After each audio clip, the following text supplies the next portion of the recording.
Hello everyone. इस video में हम पढ़ेंगे one more topic of chapter reproduction. हम पढ़ेंगे एक टाइप की असेक्सुअल रिप्रोडक्शन जिसे हमने बोला है मल्टीपल फिजन। मल्टीपल फिजन और बाइनरी फिजन, ये दो टाइप की फिजन है जो हम कॉमनली देखते हैं। बाइनरी फिजन है हमने काफी ऑर्गेनिजम्स में देखी, like amoeba and like paramecium Euglena. On the other hand अब हम पढ़ेंगे अबाउट मल्टीपल फिजन, जो कि हमें नाम ही इंडिकेट कर रहा है कि इसमें काफी सारे डॉटर सेल्स बनेंगे एज कम्पेयर टू बाइनरी जिसमें सिर्फ दो डॉटर सेल्स बनते हैं। तो मल्टीपल फिजन स्टार्ट करेंगे, देखेंगे इसमें किस क्या प्रोसेस होता है, किस टाइप से होता है, एक डायग्राम के थ्रू समझेंगे। आफ्टर दैट देखेंगे किन किन एग्जांपल्स में ये हमें देखने को मिलता है। तो स्टार्ट करते हैं मल्टीपल फिजन।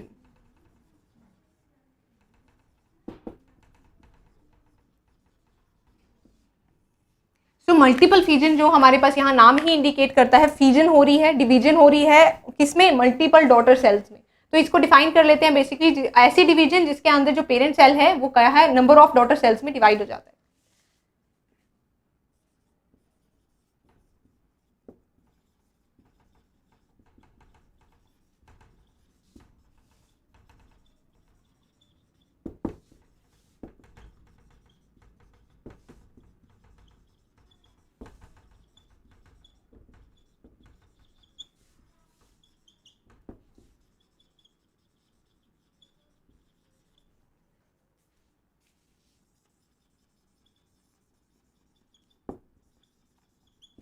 जो काफी सारी डॉटर सेल्स हैं उनके अंदर डिवाइड हो जाता है एक पेरेंट सेल।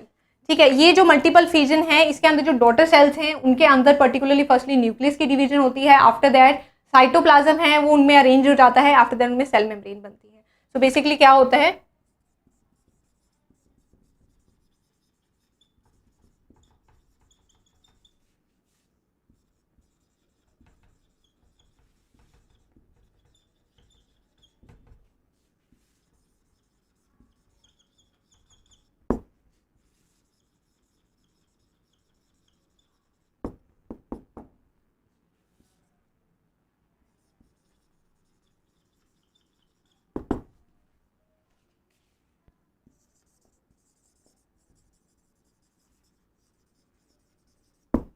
तो यहाँ पर बन जाती है सेल मेम्ब्रेन। तो ये प्रोसेस होता है, बेसिकली न्यूक्लियस डिवाइड करेगा पेरेंट सेल का। आफ्टर दैट साइटोप्लाज्म की डिस्ट्रीब्यूशन होती है। आफ्टर दैट फॉर्मेशन हो जाती है सेल वॉल की। अब इसे हम देखेंगे with the help of a diagram कि कैसे ये पेरेंट सेल है वो डिवाइड होता है। आफ्टर दैट देखेंगे किन किन एग्जाम्पल्स में हमें ये देखने को मिलता है। हमारे पास जैसे सेल है, इसमें प्रेजेंट होता है न्यूक्लियस। न्यूक्लियस में हमारे पास प्रेजेंट होता है न्यूक्लियोलस। ठीक है, तो प्रॉपर इसके अंदर क्रोमैटिक मटेरियल है जैसे प्रेजेंट होता है in eukaryotic cell. After that इसमें अंदर हमारे पास प्रेजेंट होगा साइटोप्लाज्म। ठीक है, साइटोप्लाज्म है जो व्हाइट पार्ट से है, या फिर से हम ब्लैक से शो कर देते हैं।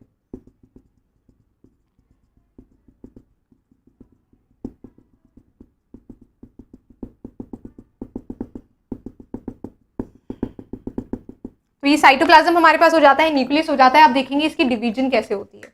अब फर्दर हमने क्या कहा है कि सेल है जो वो डिवाइड हो जाएगा into a number of daughter nuclei. तो वो नंबर ऑफ डॉटर न्यूक्लियाई में सबसे पहले डिवीजन किसकी होती है, न्यूक्लियस की होती है। तो कैसा हो जाएगा, जब न्यूक्लियस की डिवीजन हो चुकी है, साइटोप्लाज्म डिस्ट्रीब्यूट हो चुका है और सेल वॉल बन चुकी है, तो कैसा दिखेगा पेरेंट सेल। पेरेंट सेल के अंदर,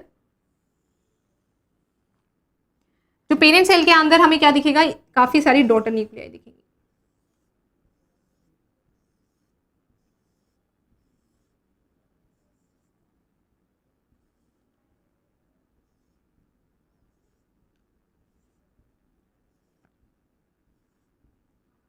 और इन डॉटर न्यूक्लियाई में क्या है, इनका पर्टिकुलर न्यूक्लियस होता है और उसके अराउंड क्या डिस्ट्रीब्यूट हो चुका है, साइटोप्लाज्म डिस्ट्रीब्यूट हो चुका है। तो यहाँ पर क्या है, साइटोप्लाज्म भी डिस्ट्रीब्यूट हो चुका है।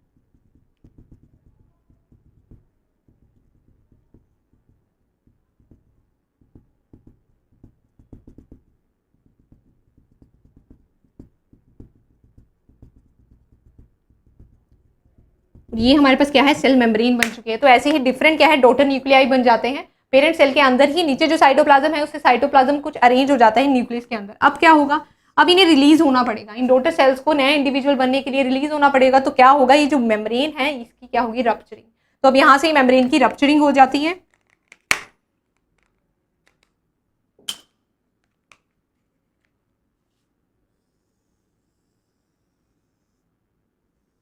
रप्चरिंग के बाद क्या होगा, डॉटर सेल्स हैं वो बाहर निकल आएंगे।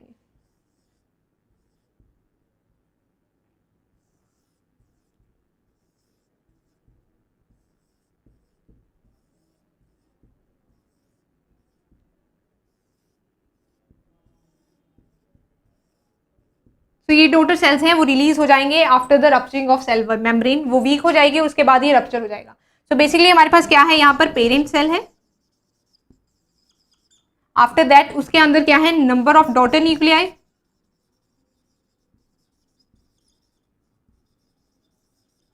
जो कि साइटोप्लाज्म से सराउंड हो जाते हैं और बना देते हैं daughter cells. So number of daughter cells है within the parent body. यहां हमारे पास क्या हो रहा है, रिलीज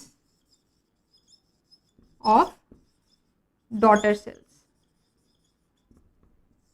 तो ये डॉटर जो सेल्स हैं वो यहाँ पर रिलीज हो जाते हैं। तो इस टाइप का प्रोसेस होता है मल्टीपल फ्यूजन। अभी किन किन ऑर्गेनिजम्स में हमें देखने को मिलता है, इसका जो मेन एग्जाम्पल, जो कॉमन एग्जाम्पल्स हैं उन्हें अगर हम लिखते हैं तो उसमें हमारे पास आ जाता है प्लाज्मोडियम, प्लाज्मोडियम मोनोसिस्टिस। और इस टाइप के जो ऑर्गेनिजम्स हैं मोस्टली सिंपल ऑर्गेनिजम्स होते हैं या सिंगल सेल्ड ऑर्गेनिजम्स होते हैं, वो इनके अंडर आते हैं।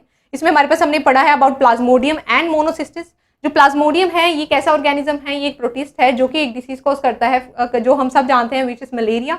मलेरिया डिसीज कॉज होती है बाय द प्लाज्मोडियम, तो उसमें हमें मल्टीपल फ्यूजन देखने को मिलती है। इस टाइप से ये फास्टली डॉटर सेल्स बन जाते हैं, ऐसे ये रिप्रोड्यूस करता है फास्टली और काफी नंबर में डॉटर सेल्स प्रोड्यूस कर देता है। ठीक है, तो प्लाज्मोडियम जो है इसका मेन कॉमन एग्जाम्पल है। इसे एक बार रिवाइज कर लेते हैं। हमने पढ़ा about multiple fusion. Multiple fusion में हमने पढ़ा है कि ये बाइनरी फ्यूजन से कैसे डिफर करती है, कि इसके अंदर मल्टीपल डॉटर सेल्स हैं वो बनते हैं एज कम्पेयर टू बाइनरी, जहां पर कितने बनते थे, बाइनरी वर्ड से पता लग रहा है 2 डॉटर सेल्स बनते थे। सो इसके अंदर एसेक्सुअल रिप्रोडक्शन है जिसमें नंबर ऑफ डॉटर सेल्स बनते हैं। प्रोसेस में बेसिकली होता क्या है, फर्स्टली सेल जो पेरेंट सेल है उसका न्यूक्लियस डिवाइड होता है। न्यूक्लियस डिवाइड होने के बाद यहाँ पर इसे लेबल कर लेते हैं, दिस इज न्यूक्लियस और ये साइटोप्लाज्म।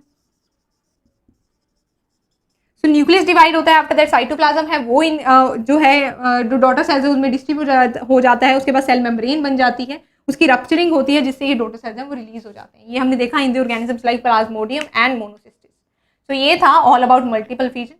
अगर अभी तक आपने रजिस्टर नहीं किया है हमारे वेब पोर्टल पर विच इज abhyasonline.in तो अभी कीजिए। अगर आप चाहते हैं कि आपका स्कोर कॉम्पिटेटिव एग्जाम्स में इंप्रूव हो तो वहां पर जाकर आप हर कंसेप्ट को, जो भी कंसेप्ट आपको रिक्वायर्ड है उसके ऊपर नोट्स अवेलेबल हैं, वीडियोस अवेलेबल हैं, उन्हें देखकर अपने डाउट क्लियर कीजिए, अपने उन पर्टिकुलर कंसेप्ट्स को स्ट्रॉन्ग बनाइए बाय गिविंग टेस्ट। टेस्ट देने के बाद आपको एक प्रॉपर एनालिसिस मिलेगी जिसमें आपको पता लगेगा अपने वीक एरियाज के बारे में। जैसे ही आप अपने वीक एरियाज को टैकल कर लेते हैं, उन पर रेमेडियल टेस्ट दे देते हैं, तो ऑटोमेटिकली वो इंप्रूव होते रहेंगे और आप किसी भी कॉम्पिटेटिव एग्जाम में अपना स्कोर है वो इंप्रूव कर सकते हैं। सो अगर अभी तक रजिस्टर नहीं किया है, do register to our web portal which is abhyasonline.in।